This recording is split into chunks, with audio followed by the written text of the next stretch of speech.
त्रिभुज के बारे में एकदम त्रिभुज।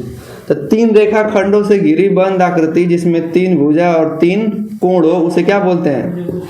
त्रिभुज बोलते हैं। क्या बोलते हैं? त्रिभुज। तो जैसे देखो 1 भुजा 2 भुजा 3 भुजा है ना, तो ये हमारा क्या हो जाएगा? त्रिभुज। क्या हो जाएगा? अगर त्रिभुज को बांटे कि त्रिभुज होते कितने प्रकार से है, तो त्रिभुज 2 प्रकार का होता है। कितने प्रकार का? तो पहला हम लोग जानेंगे भुजा के आधार पर और दूसरा कोण के आधार पर। अच्छा, अगर बात करें कि भुजा के आधार पर कितना होता है, तो भुजा के आधार पर होता है 3 गो। कगो? एक होता है समबाहु त्रिभुज, दूसरा क्या होता है? समद्विबाहु त्रिभुज, और तीसरा क्या होता है? विषमबाहु त्रिभुज। समबाहु में सभी भुजाएं समान होंगी, समद्विबाहु में 2 भुजा समान होगा, अब विषमबाहु में 1 को भुजा समान नहीं होगा, उसको क्या बोलेंगे? विषमबाहु त्रिभुज। अगर बात करें कोण के आधार पर, तो कोण पे होता है न्यून कोण त्रिभुज, दूसरा हो जाएगा समकोण त्रिभुज, तीसरा हो जाएगा अधिक कोण त्रिभुज। अधिक कोण त्रिभुज।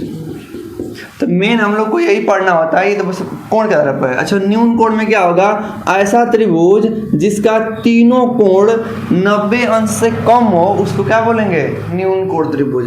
समकोण त्रिभुज ऐसा त्रिभुज जिसका एक कोण 90 डिग्री हो, मतलब कि 90 अंश हो, उसे बोलेंगे समकोण त्रिभुज।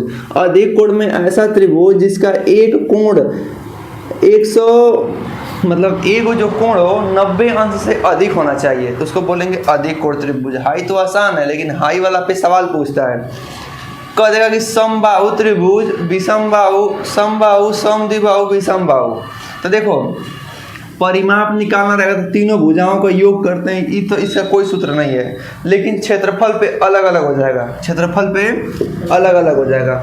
तो देखिए हम लोग को क्या पढ़ना है, अगर नॉर्मल कोई पूछे कि त्रिभुज का क्षेत्रफल बताओ, तो त्रिभुज का जो क्षेत्रफल होता है 1/2 आधार गुणे ऊंचाई, चाहे लंब कर सकते हैं। ये नॉर्मल त्रिभुज है तो उसका हो जाएगा मुख्य रूप से ये समकोण त्रिभुज पे लागू होता है। किस पे? अगर कोई त्रिभुज है तो नीचे वाला को बोलते हैं आधार, ऊपर वाले को बोलते हैं कोण, ऐसे क्या बोलते हैं? लंब या ऊंचाई। तो कोई त्रिभुज है अगर उसका एरिया पता करना हो, अंदर का भाग कितना घेरा हुआ है, तो सबसे आसान काम है कि 1/2 आधार, अगर मान लें आधार ए हो, हाई बी हो, हाई सी हो, तो आधार ए हो जाएगा, हाई बी हो जाएगा। अगर आप इसका और इसका दोनों को गुणा करके आधा कर देंगे तो समकोण त्रिभुज का क्षेत्रफल आ जाएगा। कोई दिक्कत? ठीक है। लेकिन अगर पूछेगा समबाहु त्रिभुज किसका, तो समबाहु त्रिभुज इस टाइप का होगा, इसमें तो लंब बनेगा नहीं 90 डिग्री।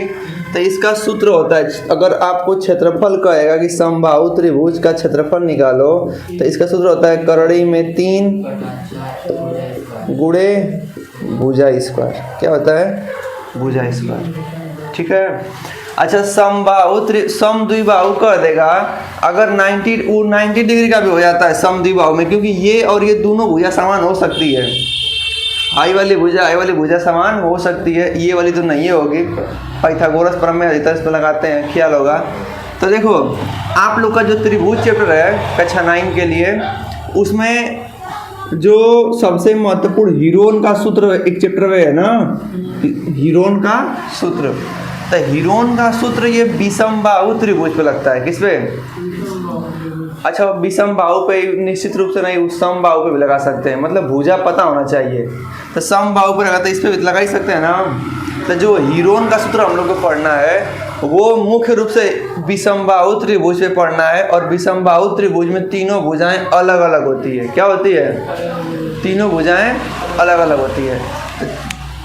लिखिए हीरोन का सूत्र, हीरोन का सूत्र लिखिए।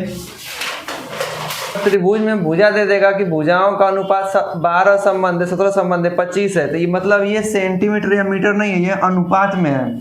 साथ ही साथ आपको दे दिया है परिमाप 540 सेंटीमीटर है। तो हम जानते हैं कि त्रिभुज का परिमाप बराबर तीनों भुजाओं का योग।